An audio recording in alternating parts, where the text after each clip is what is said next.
Well, for me, it was a no-brainer to bring film back into this historic theater. It started as a silent film house back in 1911. Some places were made for more than just watching movies. Welcome to Pocono Mountains Podcast, everyone. I'm your host, Jim Hamill. This is episode 20 of Season 5. What began 5 years ago was more than just a series of screenings at the Milford Theater. It was a revival of the theater, a partnership built on creativity and vision. Milford Hospitality Group poured millions into upgrades at the historic theater on East Catherine Street in the borough. The marquee is lit up many nights, hosting various performances and showings, even the Black Bear Film Festival being held in middle October.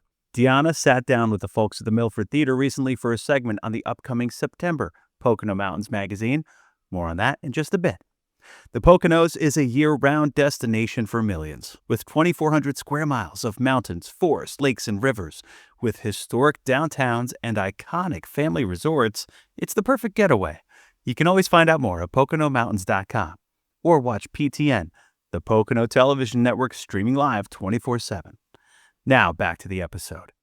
A few years ago, after a grand reopening, I was fortunate enough to meet up with Beth at the Milford Theater and tell their story, and even got to meet John DeLeo, who is an integral part of the theater and its programming. Now, Dee has an update to the story. She spoke with them both recently. Enjoy. Hello, everyone. It's Deanna Fontanez with PTN, the Pocono Television Network. I'm here at the Milford Theater with Beth O'Neill and John DeLeo, the dynamic duo. So, Beth, tell me how this collaboration with John at the Milford Theater began. So, the collaboration with us began actually during the COVID shutdown in 2020. I had recently taken the job of restoring and renovating the theater and needed to start programming once we were going to be opening in 2021. And I did my research on who was already doing really cool, artistic, interesting things in town. And I heard about John DeLeo doing historic film series events at the Hotel Fauchère on a small screen, but he already had a built-in following. So I called him and we set up a Zoom because we couldn't get together in person, and we started to talk about what a historic film series would look like. And shortly thereafter, I think we were able to get together in person. And from that initial meeting on, we just clicked, and everything that John wants to do, I want to do. He has a tremendous vision for the film series, and we never look back. And now we're starting our 5th year together. Thank you. I've been here for 25 years, and I always dreamed this would be a thriving performing arts center, and it's happened, and I'm thrilled to be a part of it and have my own little niche and able to build my own audience, and with the support of Beth and Kiara to make this thrive. As I said, we opened with Invasion of the Body Snatchers on Halloween, and that's how it all began. So, Beth, what made this venture stand out to you as something worth investing your time and passion in? And also, John? Well, for me, it was a no-brainer to bring film back into this historic theater. It started as a silent film house back in 1911. And so it was an initial reaction was we have to get film back in the theater. And because my career was as a film producer for 20 years, it was really important to me on a personal level that we have an outstanding roster of films, and certainly John has brought that to the theater. I guess what I love about it, it's like making the Turner Classic Movies experience live. The host comes out in the room with you. You get to watch the movie with other people, have the communal experience. Then the host comes back and we have a Q&A. And so to make that come to life and to be a part of it, it's kind of my dream gig. So what would you say the experience of watching a film in a theater that you think can't be replaced? Well, after the movies, people often will come up to me to talk about the difference between watching the movie at home and in the theater. Invariably, someone will say, I saw things I never saw before. Now, that can be because they went up and, went to the refrigerator or the bathroom, or they came in the middle or had to leave before it ended. But there's also the other element of you just see more on the big screen, the details, the corners, the colors. And so in a way, you kind of haven't seen it before, and you are seeing things you never saw, even if it's a movie you love. And like I said, if it is something you love and everyone has seen, it's that communal aspect of it that you can't have at home. Okay. Beth, so the theater has such a rich history. Can you share a bit about its past and what it means to you to be a part of its present and future? And that applies to you as well, John. So the theater was opened in 1911 as a mainly a silent film house, and it has a really rich history. Everything from plays and musicals were done here, and then it had a dormant phase, and certainly in the 80s when I was growing up here as a kid, the theater was shut down. It was open every so often. So for me to have really been chosen to help bring it back to life was a huge honor. And I would say for me in the present is just continuing to bring people together every weekend to celebrate the arts and each other. And for the future, I think the future for this theater is very bright, and we're just getting started with everything we do. So it's a great honor. This has been such an amazing way for me to express my passion for classic movies, to have this forum and to, curate with Beth and Kiara what kinds of things we want to show, and to open people's eyes to movies of the past. I thought I saw every Jimmy Stewart movie, that kind of thing. And to think, okay, I'm going to give this experience this week, and I can't wait to share this. And that's very gratifying. How has the local community responded to the theater's revival? And do any moments stand out to you throughout the time from restoring it till now?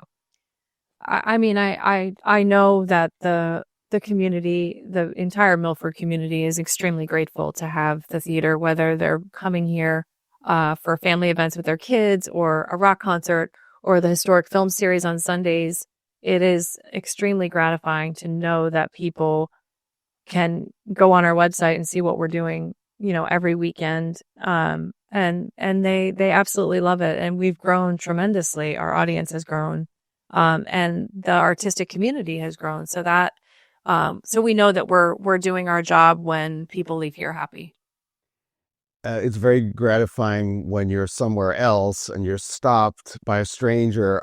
You're the guy that does the movies at the theater, aren't you? Because then you feel like, okay, it's not just people I know. It's not my friends. There's those other people too. And that's what we need, of course, to build the audience. So I love that. What is it about the movies that you want people to see? Like, what's the underlying message? About what do I want people to see in the movies themselves? Well, I think with the classic movies, so much of it is about seeing the history, how things have changed or how things have always been in certain ways the same. There's that connection with the culture of, wow, this is 1936 and they're talking about what I was talking about last night. Or, wow, if they only knew what was coming in the next several decades. So it's fascinating because the movies stay the same. We change. And so when you revisit something at a different age, suddenly you're identifying with a different character than you used to. And it's an ongoing process. You're bringing the past back to life. I think, yes, you're definitely bringing the past back to life, and you're showing that these aren't relics. These still have great value, great entertainment value, great intellectual value, artistic value. And they shouldn't be, cast aside, put in a dustbin because it's so old, or I don't watch black and white, I think for me, the having entire generations back watching movies on the big screen is so important. And I think as a filmmaker, to have the vision of the director, the cinematographer, the producer, the actors, actually, you're seeing what they meant when they made the film versus, anyone can watch a movie on an iPad, but that's not how it was intended. It wasn't shot for you to see it on a small screen. They were made to.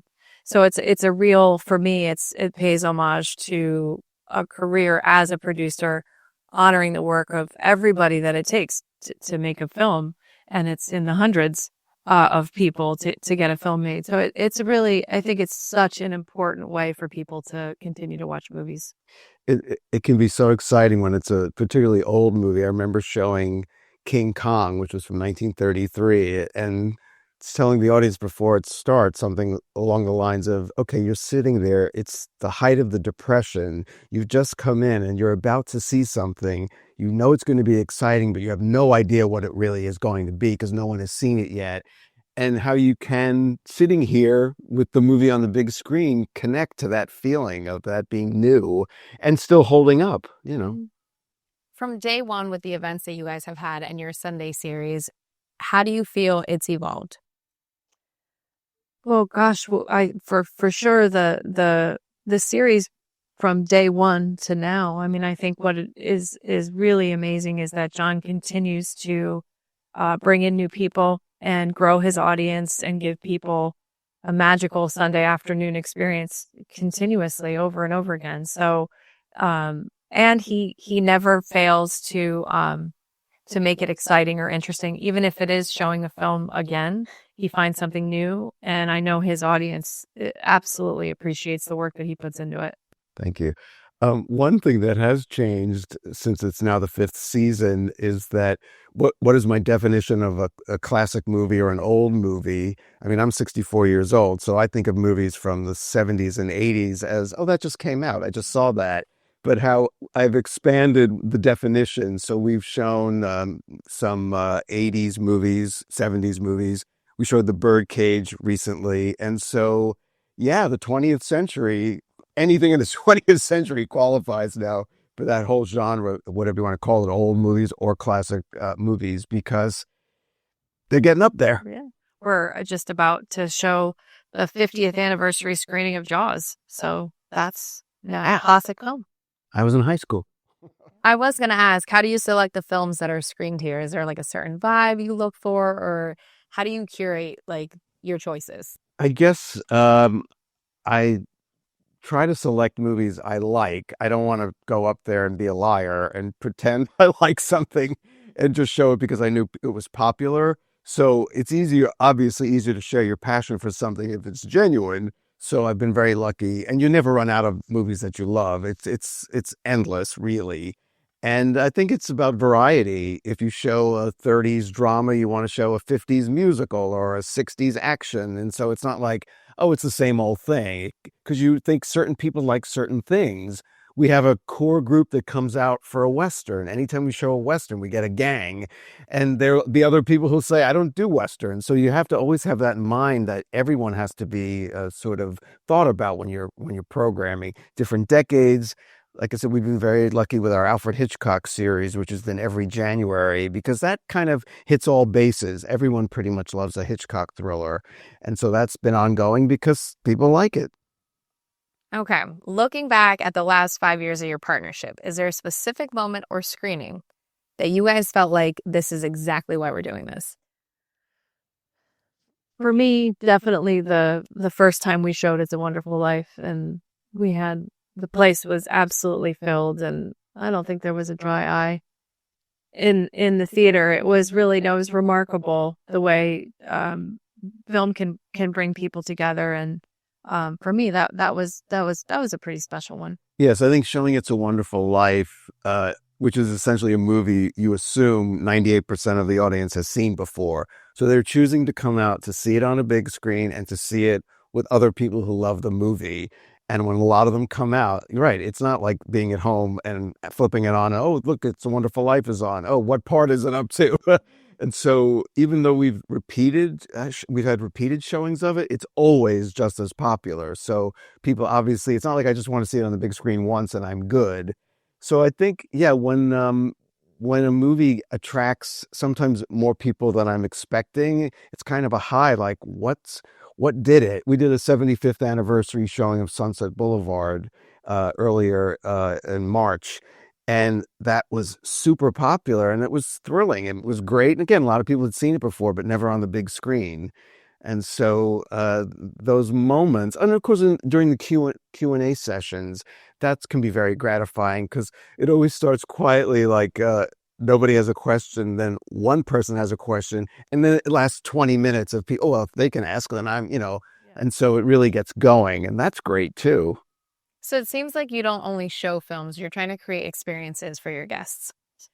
Oh, the classic film series that John has created is a full immersive experience from the minute he takes the stage to introduce the film, and he'll give you nuggets about the film, things to look for, and then like a professor says, I'll see you after, watch the film, and we'll have a conversation about it, and then that does ensue. People love to ask him questions, and I don't think you've ever not had an answer, right? Well, thank you.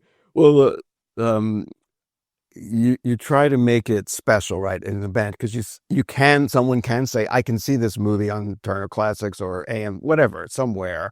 Why? And so, like I said, I do come out and do my intro. I usually wear a costume inspired by the film to, sort of have that thing going. Like, what's he going to wear next, kind of thing. And like I said, the impact of the Q&A to make it something where not only do I see the movie, it was really good, I really enjoyed it, I learned something, I met some other people in the theater because the conversation continued into the lobby, and so it is more than just seeing the movie, ideally. What was the first film or cinema experience that really started your passion and your love for movies? My first film experience, I guess, I would have to go back to 3 years old, seeing the original Mary Poppins with Julie Andrews, 1964. I know it had an impact on me because I can remember going to the theater multiple times. I believe I saw that 3 times in the first few months it came out.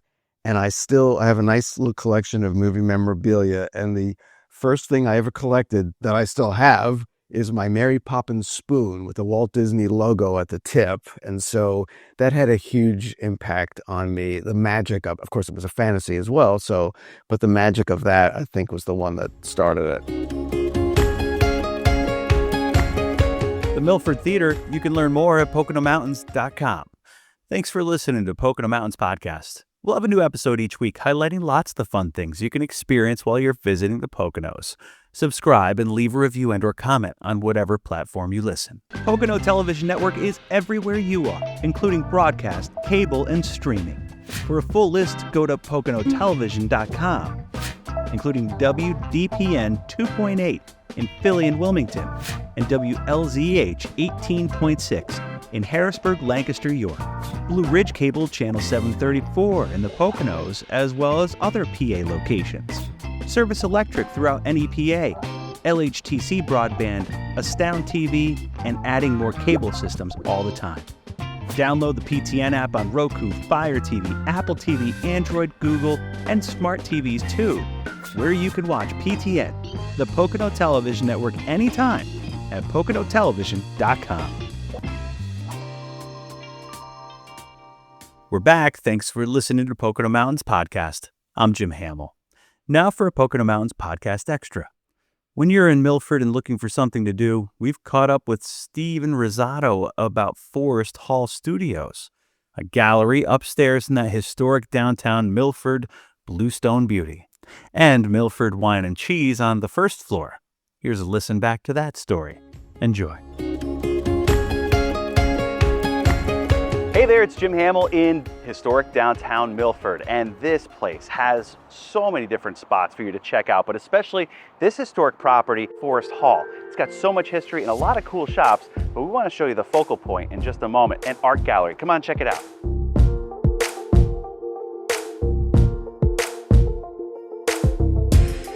Here it is, Forest Hall Studios, upstairs in Forest Hall, a historic property with some internationally renowned artists up there to check out.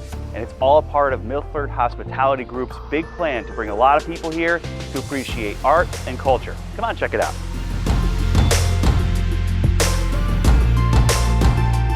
We tried to tie in the history with some culture, and Milford has a good arts background and a good arts scene, so we felt like it just was a nice fit. Building on the success of its other properties in town, Milford Hospitality Group has elevated the experience for this historic property. Ornate in so many ways, but in many ways a blank canvas for the Forest Hall Studios exhibits now and in the future. Their vision here is to bring international talents, regional talents, and then also an incubator program with rising stars of the industry. And the first one was Vincent Caruso, that was Shadows, that's currently on display. Hunt Slonim is the international star. Steve Rosado tapped curators Christopher Makos and Paul Solberg to adorn this space with art, paintings, sculptures, and more, all on 2 upper levels of Forest Hall, all free to the public. This bluestone exterior, slate-roofed gem is a sister to the historic Gray Towers, also commissioned by the Pinchot family at the turn of the 20th century, first used for summer classes for the Yale School of Forestry, and now works of art. This is just one more added experience for people, another attraction. It's the history of the building that they're going to be attracted to, and then it's also tying in, like we said, that deep-rooted arts that's here throughout the town. And downstairs at Forest Hall, shops of all kinds line the block, even the perfect spot for a little trim off the top. And new in Milford, Three Hammers Winery's Milford Wine and Cheese Company, a perfect pairing for what's upstairs in the art galleries. We're super excited to be down here in Milford too. There's just so many unique shops and so many different people, coming through the town of Milford. It's historic, which is really cool as well. It's definitely got a story behind it. This shop has samples, Three Hammers wines to pair with cheese from all over the world, in a beautiful space in the heart of Milford's historic district, and directly below a true-to-form art gallery with rotating exhibits. They've invited us to serve some wine at some of the art shows, the opening art events upstairs, which has been awesome as well. They've got really cool artists coming in, and their work is incredible. Not only the space is beautiful, but the art is beautiful as well, and the people that you meet is also really awesome. I guess it's almost like a small renaissance in town. It literally pairs very well downstairs with what we have up here. It's a great afternoon. People can go enjoy themselves, have some wine tasting, and then come up and look at some fine art and make a whole weekend out of it. During this particular exhibit, 120 pieces are on the wall, 40 bunnies by artist Hunt Slonim, known worldwide and available on display here in Milford at Forest Hall. It's internationally known artists in such a historic building in a beautiful town that borders the National Recreation Area. To learn more about the art and artists at Forest Hall, head to foresthallmilford.com and be sure to visit to pair wine and cheese, as well as history and art. Jim Hamill for the Pocono Television Network. Milford, the birthplace of the American conservation movement. You can learn more at PoconoMountains.com. We hope you enjoyed Pocono Mountains podcast. Please remember to subscribe anywhere podcasts are available. Come visit us in the Pocono Mountains. Plan your trip today.